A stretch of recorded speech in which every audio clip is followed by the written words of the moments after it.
कहानी की शुरुआत होती है एक भयानक कार एक्सीडेंट से जो बर्फीली सड़कों पर होता है।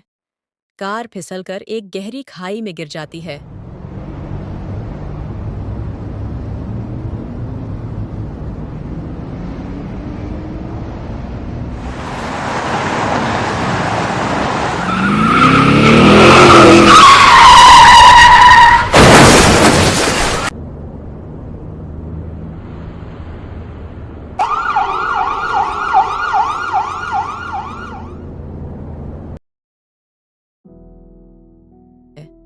अंदर मौजूद लड़की बुरी तरह से घायल होती है और उसका चेहरा पहचान में नहीं आता।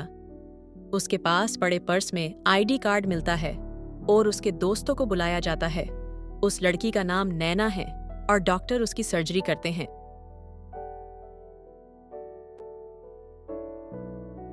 नए चेहरे के साथ नैना घर लौटती है।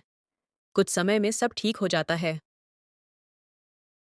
और आदित्य, नैना और रिया एक कैफे में मिलते हैं। नैना काव्य कहाँ है? मैंने तुम दोनों को साथ में जाते हुए देखा था और उसके बाद से तुम दोनों का कोई पता नहीं चला। फिर तुम्हारी खबर हमें मिली।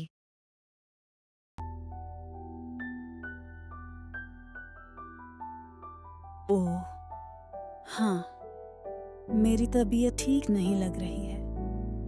मैं घर जा रही हूँ। आदित्य को नैना के अजीब बर्ताव से उसकी चिंता होने लगती है।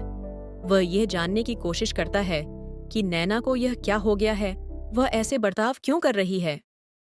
नैना घर आ जाती है और कुछ सोचने लगती है। 1 महीने पहले की बात है। नैना, काव्या, आदित्य, रिया और अमन ने बर्फीले पहाड़ों में घूमने का प्लान बनाया।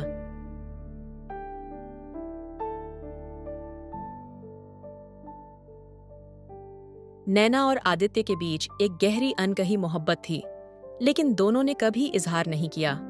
सब खुश थे, लेकिन काव्या का दिल जलता था, क्योंकि काव्या खुद आदित्य से प्यार करती थी। बर्फ, जंगल और पहाड़ों के दृश्य देखकर सभी की मस्ती दोगुनी हो गई थी। यात्रा के दौरान सभी दोस्तों ने बर्फ में बहुत मस्ती की।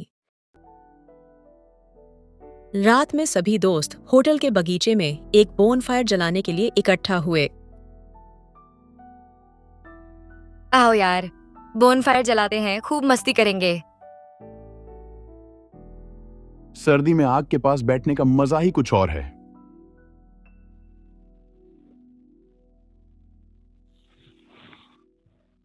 इतना अच्छा प्लान है।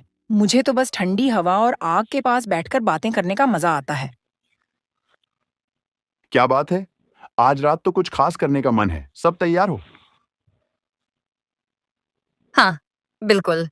बोनफायर के आसपास मस्ती करेंगे, डांस करेंगे, गाने गाएंगे।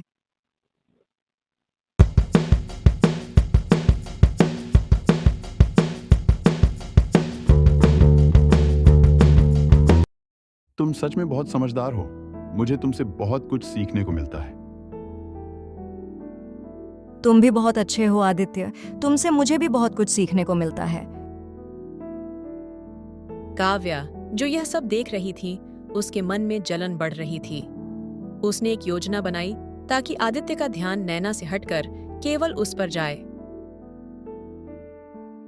रात का समय था जब सभी लौट रहे थे। नैना, मुझे तुमसे कुछ बात करनी है। क्या बात है काव्या, कुछ जरूरी है?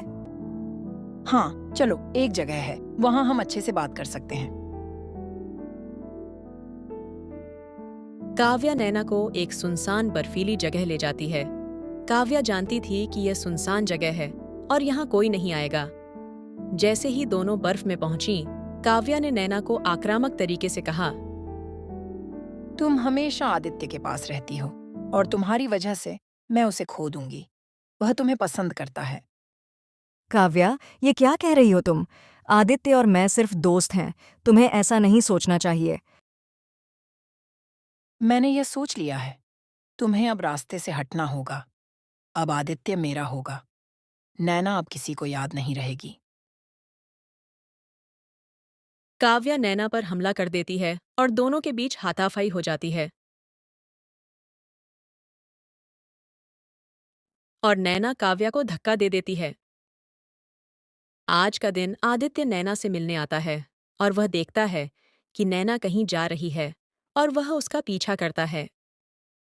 नैना उसी जगह जाती है जहां काव्या और नैना का झगड़ा हुआ था। नैना वहां कुछ खोजने लगती हैं और आदित्य को कुछ समझ नहीं आ रहा। यह क्या हो रहा है?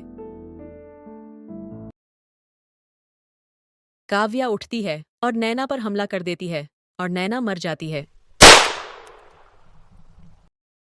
काव्या ने नैना की लाश को दफनाया था। आदित्य जैसे ही वह पास आता है, उसे बर्फ में दबा हुआ नैना का शरीर नजर आता है और आदित्य को पता चल जाता है कि यह नैना नहीं, काव्या है। तो ये तुम थी काव्या? तुमने नैना को मार डाला और उसकी पहचान चुरा ली। काव्या उसे देख घबरा जाती है और उसे मारने की कोशिश करती है। अब तुमने देख लिया है तो तुम्हें भी। तभी रिया वहां पुलिस लेकर आ जाती है और पुलिस काव्या को पकड़ लेती है। आदित्य अपने दोस्तों के साथ नैना की याद में उसे श्रद्धांजलि देता है। ऐसे ही मजेदार वीडियो देखने के लिए कृपया लाइक, सब्सक्राइब और शेयर करें। धन्यवाद।